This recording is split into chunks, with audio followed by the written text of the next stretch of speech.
Pero kanan yung ito yung Japanese, ito yung Japanese-Filipino. Okay. Ano po, yung Dreammaker po yung first ever na sinalihan ko. Kasi ever since po, sobrang mahihain talaga po ako. Parang di ako sanay sa attention. Yung tipong, ako yung sa classroom, yung nandun sa nasa second to the last row. Kasi parang ayoko pong may papansin sa akin or masyadong may marami nakatingin sa akin. Bale, parang introvert, gano'n, Introvert po, kahit di halata. Pero, Parang inverter? Inverter. Inverter. Nga po, ang gulo nga introvert tas mahihain, pero yung dreams ko po maging idol. Uy, maraming gano'n na. Maraming artist na introvert. Oo, pero talagang dahil sa passion nila, kinakaya nila yung attention. Isa na ako dun. Thank you. Naniniwala kami, Asi.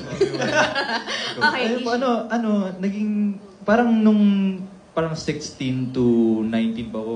Audition lang ako ng audition. Ang dami ko po in-auditionan, mga iba-ibang show, mga K-pop entertainments. Tapos yung una ko pong in-auditionan dito sa Pilipinas is yung Dreammaker.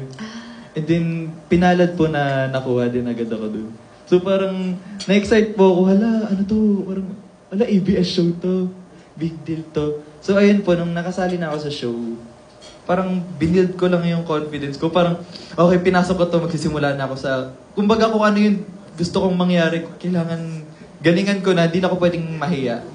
And feel ko naman po, pag nagpa-perform ako, parang nag-change. Kung mahiyaan pa ako off stage, pag nasa stage, parang laban na.